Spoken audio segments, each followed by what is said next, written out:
All right, hello everybody. We are live with our next installment of Stormwater Live. With us today is Kyla Wood. I always want to call you Dr. Wood because I feel like I'm just going to call you Dr. Wood because I always feel like I'm going to mess up your first name, Kyla. Dr. Kyla Wood with Applied Polymer Systems. She is Chief Science Officer and she is the Wizard of Flocculant. And so she's going to go through her presentation. So, Okay. Kyla, the floor is yours. All right. Thank you so much, Ty. It's good to be back on one of these with you.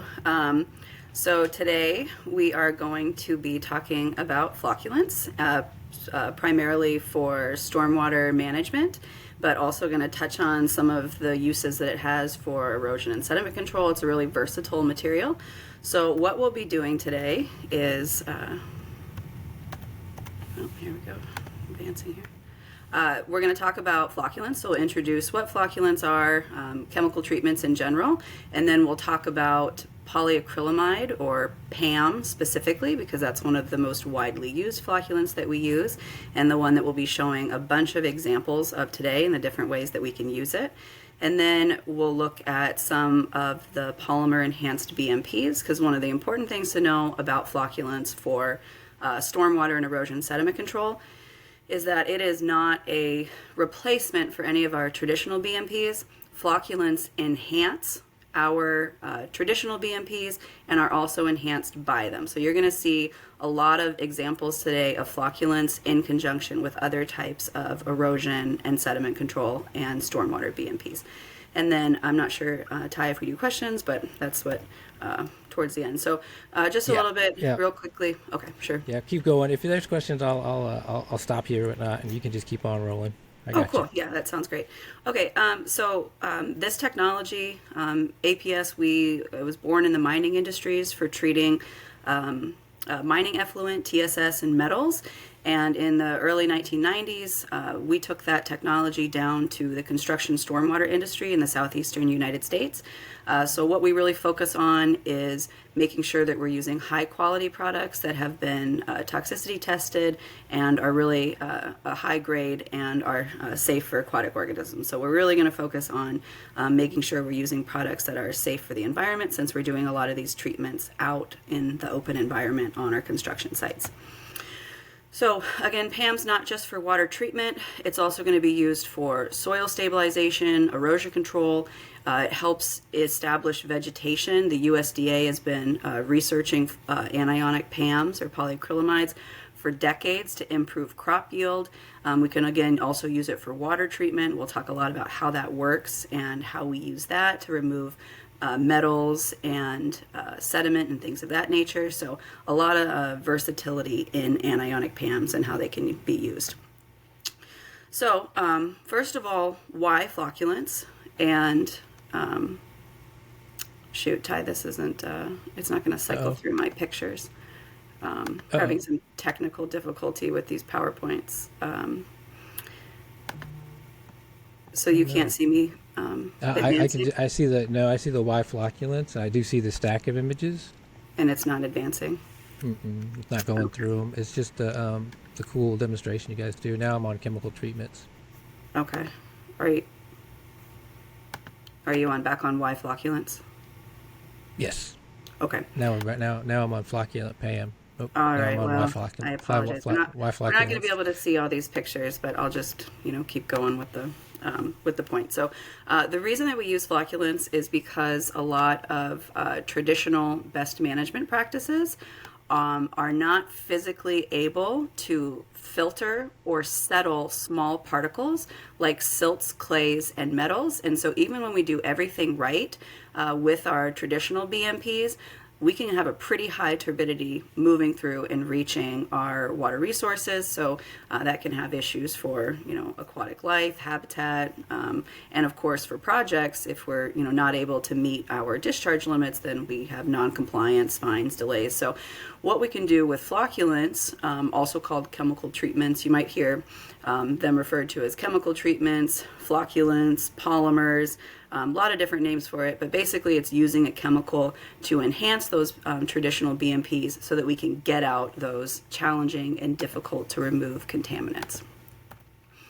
So what is a chemical treatment? Well, flocculants and coagulants, they're different chemicals, but they have similar functions. So basically what these do is they take small particles, they agglomerate them and bind them into bigger particles, or what we refer to as flocs, and then these bigger particles of clays, instead of a little tiny clay particle, we have a bunch of clay particles in a big floc, can now be taken out by our physical BMPs or settled in a sediment basin. And so there's different types of chemical treatments that are available, and some are better suited for different types of application. So these treatments that we're going to be looking at today, and the ones that are kind of out in the open environment that we're using existing BMPs, we're going to refer to those as passive treatments. So that could be like gravity flows or pumped flows. There's also active treatment systems that have chemicals that are injected and metered into the system, and then they filter and they monitor. So we're not going to be talking about those, and different types of chemicals are suited. The ones we're going to be talking about are anionic or negatively charged flocculants, because those are safe for aquatic organisms, and those are the only ones we can use for these passive treatments outside of those kind of controlled tank systems. So why we use anionic polyacrylamide is, again, because it's safe for fish. It's also really highly effective at taking the things out of the water that we're after, like clays and metals. Another thing we might want to think about is what sites might be suitable for flocculants. And not every site needs a flocculant. If you're flat with minimal rain and have sand, that's obviously probably not going to have a lot of turbidity issues for a flocculant. When we have sites that have really erosive soils or fine soils like silts and clays, if we have moderate to steep slopes, obviously if we have expected precipitation, maybe we don't have a ton of space to build large basins to settle those, we might have low turbidity limits. Those are all great options of when you have a project coming up, you might want to consider planning for a flocculant so that we don't get in trouble later on and then it wasn't in the budget. So if you have any of those things, it might be a good idea to go ahead and plan for flocculants at the beginning of a project. So why do we use PAM? As I kind of mentioned, one of the most important things is that it is safe for aquatic organisms. And so it has a really low toxicity. It's not going to cause any adverse effects. And then it's also very effective. You can see these Flocs in this picture here on the top, that it can target and pull clays and things that we're after to get out of the water column into those Flocs so we can get them out of the water. And it's also got over 70 years of research and use in dozens of different industries, from drinking water to agriculture to wastewater treatment to pharmaceuticals, cosmetics. It's just, we have a large body of knowledge and research about anionic PAM and its safety and properties. So anionic PAM is the most widely used flocculant for erosion control and stormwater treatment. So a little bit about polyacrylamide. We've kind of touched on this a bit, but it was developed in the 1950s. The USDA has been researching it and promoting its use since the 1970s, because as I mentioned, it actually doesn't just control erosion, but when it's applied to the land, it holds the microbes in place, the nutrients, the soil, everything we need to grow plants, and it actually can improve plant establishment and plant growth and yield. And so that's a really great thing for us in the erosion control industry when, one of our main goals is to establish vegetation as kind of our final goal. And so it's a really great tool for erosion control as well and establishing vegetation. Since the 1970s, it's been used in water treatment. So That's primarily in drinking and wastewater. And then since about the 1990s, as I mentioned earlier, that's when it really moved into construction stormwater. And in the last 10 to 15 years, it's now in the federal CGP. It's in dozens of states' manuals, general permits. It's just become a very widespread, commonly used, and very accessible technology. As I mentioned, it's not just in construction stormwater. It's been used in the food industry, animal feed thickeners, cosmetics, mining, lots and lots of uses for this. They even have a different, they call it a cross-linked or super absorber form of PAM, and you can find that in baby diapers and sweatbands. So just lots of uses for this cool polymer material. Now, as I mentioned, when we use PAM, the anionic polyacrylamides, the rules can vary very widely across the United States. Some states might just have a couple of rules in a manual that as long as you comply with those, you can go out and use them. The federal CGP has some rules. They want you to be trained. They want you to use it with existing BMPs. You have to use anionic forms, as we mentioned earlier, so it's safe for aquatic environments. And we also have to make sure that we're collecting the Floc before we discharge our water off-site. So you still want to make sure when you're using the material that you're complying with, our federal and state regulations, and they do vary by state. And if you have any questions, you can always reach out to us because we're pretty up on what the rules are for these in different states. So how does the polymer work? So you can it kind of looks like a grain of sand that we can then hydrate into a log form, and I'll show some pictures in a minute. But it dissolves in flowing water, so there has to be flowing water to dissolve the material, and then it needs to disperse in the water, and we have to have mixing flowing water. This long polymer chain then binds to the different particles in the water, kind of like a snowball, forms these bigger flocks that can then, for water treatment, settle out. For erosion control, it's more of those, it's activated, and those long chains hold the soil particles in place on the soil surface. Another way to think of it is as almost like a ball of yarn. So the granular almost looks like a large grain of sand, or kind of like a little crystal. And when it gets wet, it'll unwind, and then there's all these little charge points along that string, and then each of those points can collect some type of particulate, and that's how we form these bigger flocks. So again, we're kind of really driving home the flocculation point here. But so kind of this animation, we add our polymer into the water, we have our mixing and reaction, it comes in contact with the particles, we have these big flocks, and then of course they settle. And then looking at that from the perspective of actually seeing those clays, the one on the right here is untreated. The one on the left is obviously treated. We've mixed it probably for about 30 seconds. You can see those little particles, those flocks are so obvious. They get so large that they can then settle. If we have fine colloidal clays, sometimes those can sit in the water column for weeks. And using a polyacrylamide, we can go ahead and settle those very, very quickly. So just like it's important to make sure that we are making sure we're following our state and local and federal guidelines, it's also important, as I mentioned before, that we want to make sure we're using something safe and high quality, and there's a few things that we need to check off to ensure that happens. The first one that we talked about is charge.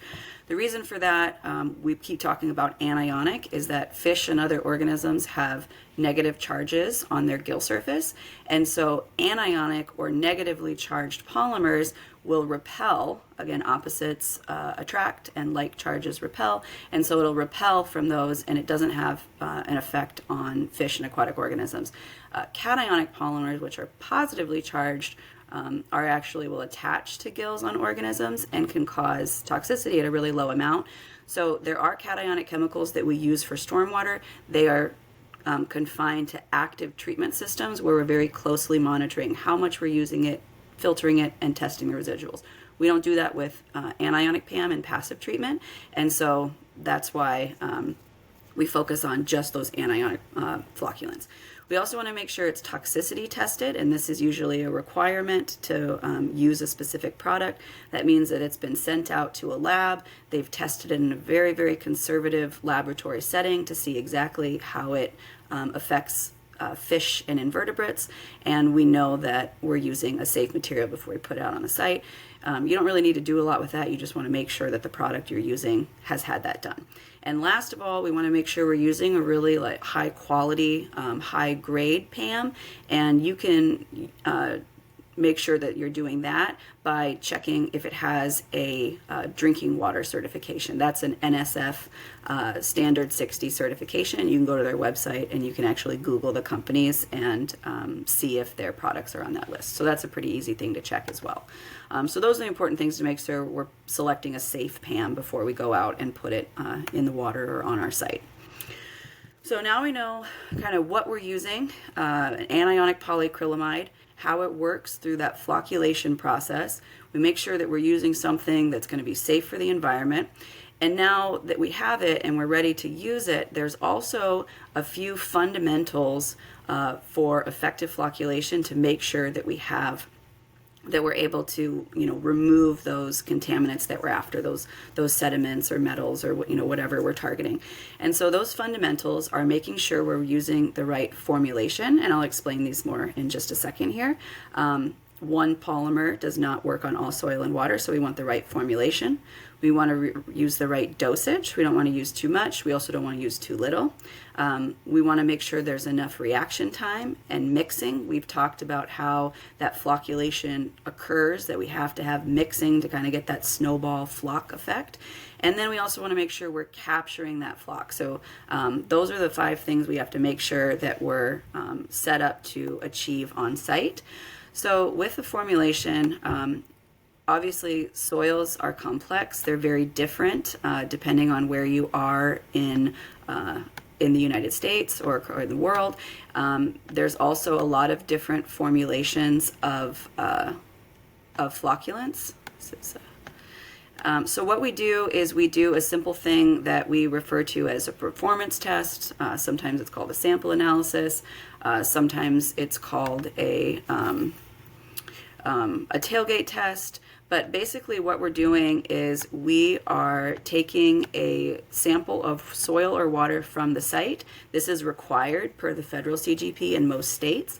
And what we're going to do is we are going to test it to figure out how long it takes to mix and react to form those flocs, to make sure we have the right formulation of polymer. And if we don't do this simple test to collect or select the formula, so right here there's been an untreated water. Here we've used a type of PAM that kind of works but really didn't do the job.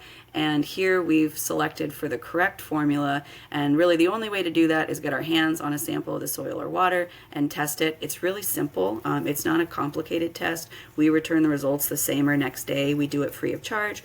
We also teach people to do it and send out sample kits. So it's required because it's important. You want to make sure you have something that works before you put it out on your site. Maybe it takes 1 or 2 extra days, but it's certainly worth making sure you're going to be having something that's going to work on your site. So that's the formulation. The next thing we want to make sure is that we're using enough polymer to treat our water.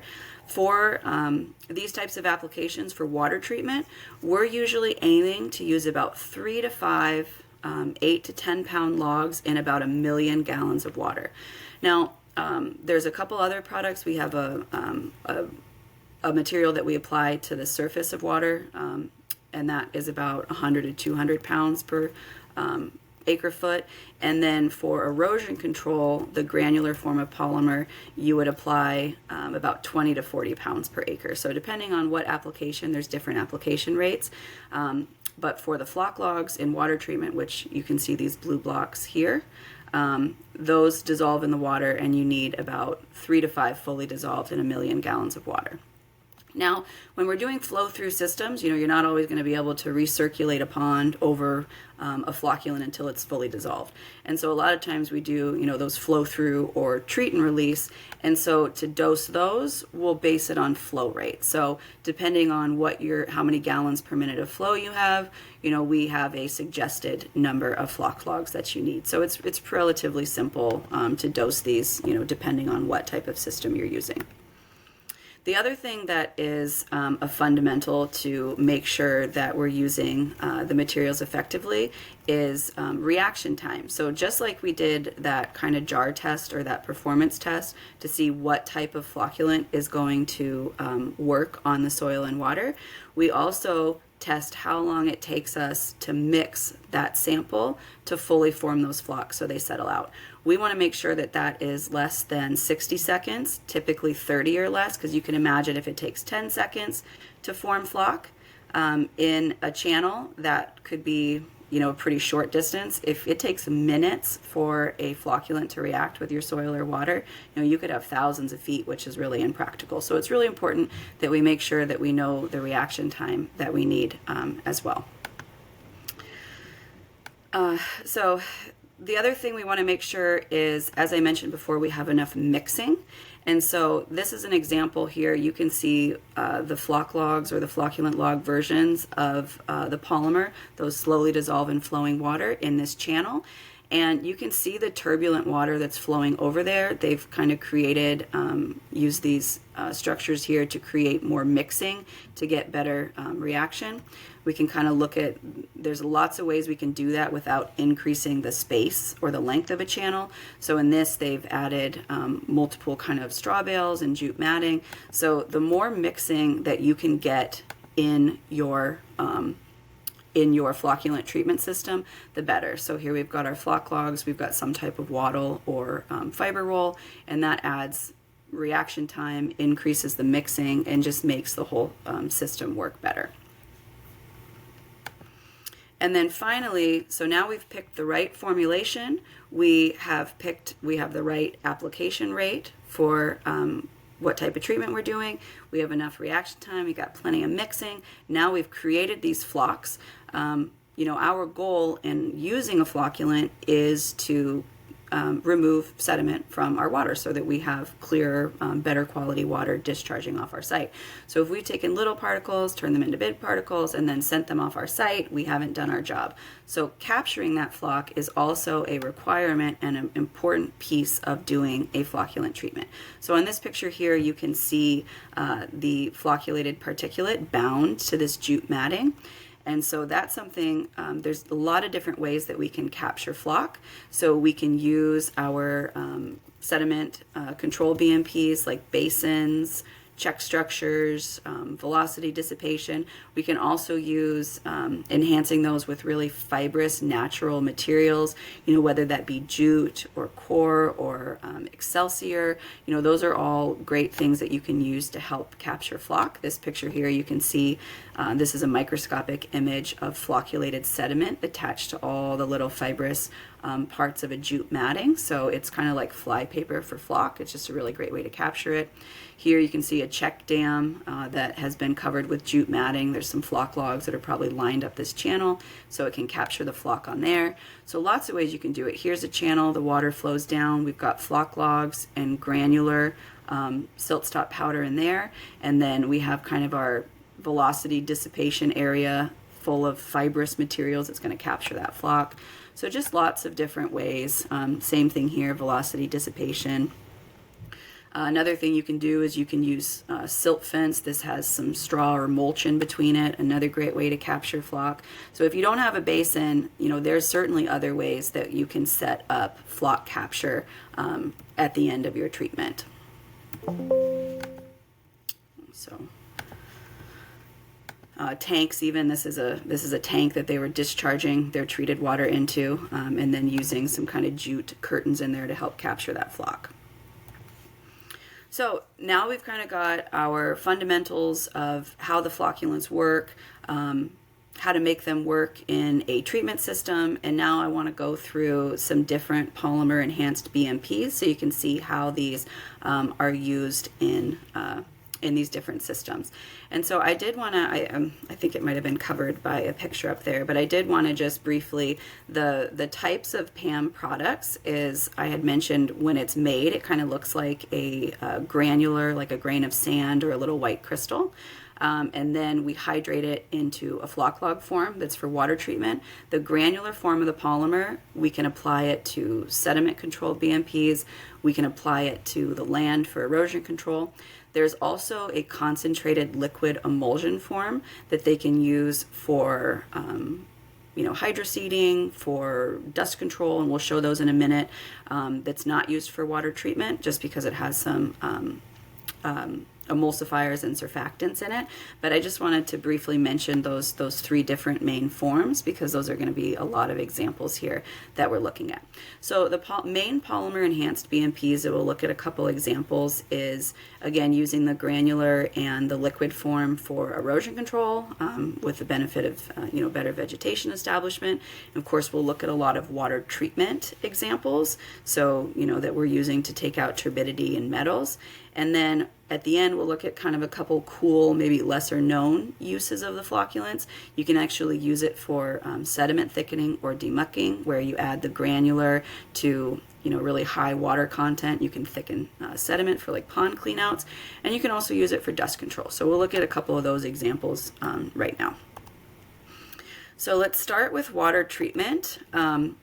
We often see the flocculants used in kind of these open channel systems, but really as long as we're able to accomplish those flocculant fundamentals of that, enough mixing, enough reaction, and a way to collect those particles, there's really a lot of ways we can use the flocculants for water treatment. We can use them in open channels, we can use them in pump and pipe systems, we can put them in drains, so obviously we don't always have open channels on a site. We can use them in conjunction with tanks. It's not active treatment, but there's ways that we can use tanks in our treatment system. It's like we have space constraints. And then kind of a crazy one, we'll look at some of the mixing grids. We don't do these very often anymore, but they look pretty cool. So we'll look at those in a minute. So these are just kind of pictures before we look at a couple more examples. But open channels, they can be existing channels. A lot of times you can build them up. This is corrugated pipe. I'm not sure what they made this one out of. This was kind of an existing channel down at Auburn. So there's a lot of ways that we can make these open channels. This was a large channel that they lined with a geotextile. Some of the important things that you'll notice in these open channels is that they are lined. We're never going to put a flocculant treatment system on bare soil. Again, we can use existing conveyances. This was built for particle capture here, and there's also some flocculant logs. This one has the floc log in it. The floc logs can be made in all sorts of different shapes and sizes. We can put them in floc mats. We can make these link logs here. We can do the block form, so for different types of systems. This is some other examples of open channels. This was American Excelsior here with the Curlex and the fiber logs, or I'm sorry, the sediment logs. But you can see kind of how those different open channels are set up with those other BMPs. They're lined, they have other types of matting and check structures in them. So those are kind of what our open channels look like when we talk about open channel treatments with the flocculants. So these are the floc logs here in each of these systems. And then we also make it in a mat form. You can use both granular and the log form in these channelized water treatment systems. Some of the benefits of the different types, there's actually granular polymer applied to these sediment logs as well. So what the flocculant logs, they need to be in the flow of water. They dissolve the slowest. And then you can imagine these floc mats have much more surface area, so they dissolve and react a little bit faster. It's harder for the water to circumvent them. And then the granular polymers, which are applied to the matting and to the sediment logs, dissolve the fastest. So a lot of times we like to use a combination of these to get best results, and they all have advantages to using the different forms of flocculants in these treatment systems. We don't always have options for open channels, so we can also put the flocculants in kind of pump and pipe systems. There's a lot of different systems available. A lot of people build their own. They kind of have the same components. We're usually looking at, we have a source of turbid water, we have our pump, and then we have some sort of way to dose the flocculants. A lot of times they're in PVC, what I call dosers. And then there's usually some type of mixer, whether that be a static mixer or changes in diameter to get that mixing and reaction occurring in these systems. So the goal in a pump and pipe system is to get all of our floc formed within the pipe or hose before we discharge it into a flocculant capture device. So in this case here, all of these Y cleanouts has one of those kind of link log or like sausage link looking floc logs. And as the water flows over, we're getting that mixing, reaction, that floc formation, and then the water's discharging and they're collecting the floc on that jute matting here before it goes into a basin. So again, all kind of the same principles, but a lot of different ways that we can use them. This was somebody had built their own system. There's full-size floc logs in this wider piece of pipe right here, and then this is giving us some mixing, some reaction, additional dosing. And so they get really creative with these pipe systems. This is a link manifold system that they use a lot down in Florida. In this picture, you can see again kind of those sausage link sized logs that they insert into these pipes. Again, here's more of those systems. This is where the dosing is. You get all that mixing and reaction in the pipes. Again, the kind of that same system. This is down in Florida. They're treating from one basin and discharging into another. And then here again, we still want to make sure we're capturing that floc here on the right side picture. This was in Georgia of a smaller system, but we're discharging, and you can kind of see that red clay collecting on that floc, and then a little bit of clean water here discharging into that obviously highly turbid basin, but that's why we're using it. This is another example. This is a floc hog. This is they use this a lot in the Midwest and Illinois, but this is a dosing system right here, and then they have our mixing and reaction in the pipe. So lots and lots of different system and ways to use these flocculants. As I mentioned before, we can also use them in drains. So again, not always open basins. Sometimes we're in a phase where a lot of our conveyance systems are underground. So you can put these in storm drains. You can put them in big storm drains or little storm drains. Again, as long as you can promote those flocculant fundamentals, there's just a lot of options. As I mentioned before, we also use them with tanks. And so these kind of all have the same principles, is where we'll dose the tanks, use the tanks to start the reaction, and then we usually have some additional reaction and floc capture outside of the tank as well. So in this one, they were pumping water from this basin, discharging it over some floc logs here at the beginning of the tank. They had created some straw kind of baffles in here, so it was slowly collecting the created floc. And then down at the discharge of this tank, they sent it through some additional kind of reaction time here, and you can kind of see that darker sediment collecting on that straw mat. So this was another tank example. They kind of built what we call a launder system on top of this tank. So they're pumping the water out into this blue tube at the top, which basically has all these logs tied inside of it.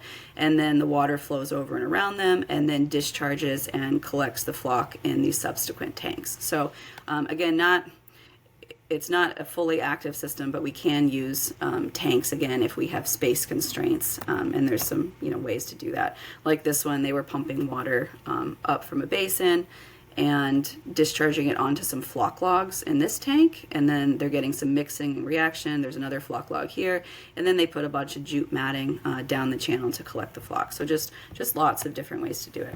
As I mentioned before, this is kind of old school. We don't do this very often anymore. You can see it looks pretty labor intensive to build these mixing grids or mixing chambers that we like to call them. But this was at an aggregate washing facility in Canada, but they had 4 basins, and they were putting a treatment between those 2 basins and didn't have a lot of space.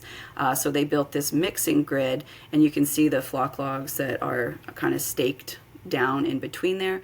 What this does, it just gives them a lot of mixing and reaction in kind of an open channel setting in a small footprint. So this one was this was really intense. This one was down in Georgia. You can imagine why we don't do this very often, but it just kind of shows like all these different ways that you can use these different flocculants. So with that, a few things to note with these open systems is that there are, other design considerations that go into them. I know this is really busy, but just we want to make sure that we're putting the flocculants at the upper part of the channel. We don't want to put the flocculants right at the discharge into a basin, because once that, you'll dissolve the polymer, it'll get in the water, and then once it's in the water, if there's not enough mixing and reaction, it's just going to sit there and it's not going to work. If you take a floc log or granular and you just throw it into a basin, it's going to swell up, but without the mixing, it's not going to do anything. So we like to make sure that the logs are at the top of the channel, or at least the top half of the channel, so we've got plenty of room for mixing and reaction to form those flocs. So again, we just, if you're new to flocculants or you haven't used them, definitely reach out, because, if we know what your flow rate is, what your setup is, then you can get either training or assistance in designing it in a way that it's going to give you the results that you're looking for. So we'll look at a couple videos here. This was at Auburn, has a field day every year. Auburn University. So this channel, you can see the blue blocks are the floc logs. There's some white granular here. We also use the silt stop powder. We really like to use those two together for best results. You can see the water's pretty much clear before it even reaches the basin down there at the bottom. Great things about this channel: it's lined. It has check structures that are going to slow the flow. It's kind of got these filter logs, or whether they dam or they filter. Filtering is great, but the benefit is that we're going to slow the flow and get a lot of mixing and reaction, and also collect those particles. So you'll notice in these kind of video examples that we're showing here, I got 3 of them, but kind of the same thing. We have our flocculant logs at the front of the channel. I don't think they applied the powder to this one specifically. So then we've got some check structures, some fiber rolls, and you can see, within a few kind of steps down, that we're able to start collecting that flocculated particles that have been created on that jute matting. So again, we're really promoting those fundamentals. This one was a really great channel. Again, that's that, I think I showed a picture of that American Excelsior channel. But so the flocculants are at the front. There's the floc logs, there's the floc log mat, there's granular applied to that Curlex sediment log. And so again, the benefits, it's lined. We have all these natural rough fibers for these flocculated particulates to collect through. This specifically has a sediment log that filters the particulate. It allows it to flow through. So as that floc's forming, it's being captured. We probably didn't need those 2 logs there because you can see that the water is already pretty clear as it's coming out after the first sediment log. But so then we have our floc, it's been captured on the matting, and then we have our clear water moving through. And so those are all those different pieces that really we need to come together to create these really effective treatment systems. And as I mentioned, we often do 100 to a couple hundred gallons per minute, up to thousands of gallons per minute, as long as we're able to follow those fundamentals and use the right formulations. So we kind of looked at a few examples of these existing stormwater structures with just a few more pictures. This, I'm not going to pull through all these, but just some other examples of those pipe systems. This is a closer of the sausage log or the link log. And this one is all pictures, but we'll go through this. So some of the other polymer-enhanced BMPs, obviously sediment basins are, pretty no-brainer to enhance with these. We have existing conveyances that lead into our sediment basins, so we can just apply a flocculant somewhere in those, and we can settle them much more rapidly. What we can also do is enhance existing check structures. So this is granular powder being applied to jute matting on top of a rock check. Normally, a rock check dam would help us slow the flow, settle out our bulk, heavier, larger particles, but our fines would move through. By enhancing these with the granular polymer, maybe putting the Floc logs somewhere in this channel, we can turn those into kind of water clarification devices. Another great thing that we've already kind of talked about, but there's a lot of research for this at NC State University. You can kind of see the powder applied to this wattle. So you can apply it to the matting above, on the wattle, and right below. And the granular, again, is a great way to enhance those to make them better at removing the turbidity and removing those fine particles. Similar here, we can see the Floc logs underneath these jute wattles or core wattles. So we're just enhancing, again, as I mentioned, the flocculants enhance those BMPs, and the BMPs enhance the flocculants. And again, kind of that same thing. This has been a treated wattle here with the flocculant. This is what we refer to as a sediment retention barrier. Sometimes you don't always have channelized flow, and we still need to clarify turbid water. So here, our silt fence. The silt fence is typically those pore sizes are too large to collect clays and silts. And so what we do is we can put 2 rows of silt fence, and we can actually apply the granular form of the anionic PAM to the straw or mulch in between. So now the turbid water kind of moves through, it reacts with the granular PAM in here, forms those flocks, they collect on the straw or mulch, and then we have our clear water moving out the outside. So SRBs, they actually have a spec for those in Alabama. We've tested them at one of the Auburn fields. It's a really great perimeter control or kind of sheet flow or slow moving channelized flow enhancement. We can also use the granular to enhance all sorts of different kinds of mattings. Obviously, natural rough fibers are the best. You can use granular forms of the PAM by itself for maybe a very temporary stabilization, like a stockpile or something like that. But in almost all cases, you're going to want to use the PAM with some sort of cover, because that's going to make it last much longer and be more effective. If you use the PAM by itself, you're probably going to have to reapply every few rain events. This was an example, again, kind of going back to that erosion control, and sheet flow clarification is one of the benefits of the PAM, is that it's not just going to stop bulk sediment and erosion by holding those soil particles in place, but it also flocculates those fines as the water moves down the slope, so we can improve the clarity of that runoff water as well. So this is kind of a comparison of jute matting with the granular polymer applied to it compared to another type of erosion control matting. Those chemically enhanced mattings really make a big difference in terms of the clarity and effectiveness of those mattings and that erosion control.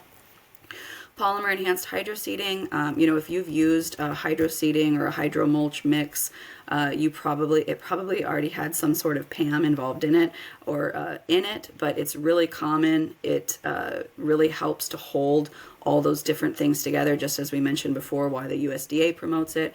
If you do a hydroseeding or a seeding application, that PAM basically works as a tackifier to hold all that stuff in place. So using that for hydroseeding, is a really common application as well.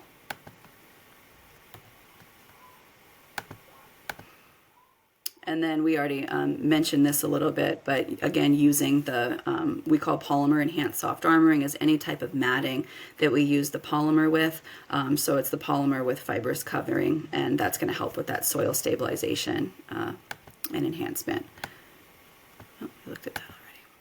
Okay, so now I wanted to just end with a couple of those kind of, I don't want to say they're unique because we do them very regularly, but if you've been in PAM talks, you've probably mostly focused on, erosion control and water treatment.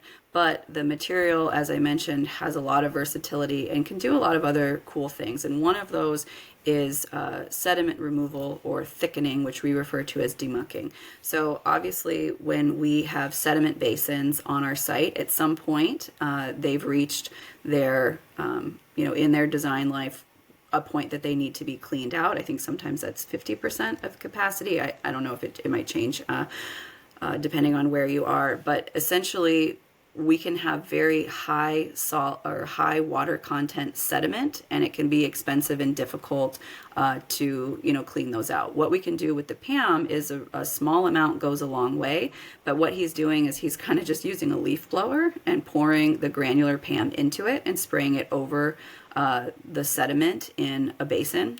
We've also done this to repair sinkholes. We've done that in Georgia on a number of occasions. So they have a sinkhole and they'll use this technique to make that muck more manageable to remove. So you can see them, they're applying the granular that way. Then they get in and they dig the material. They let it sit for about 20 minutes. And now you've taken this really kind of, again, high water content, difficult to manage sediment and turned it into, I guess it kind of looks like a cow patty, but it makes it easy. Sorry. You're Couldn't help good. myself. No, you're good. I mean, we've had sausage and cow patties. It's a wonderful presentation. Thank you. Thank you. Trying to be entertaining.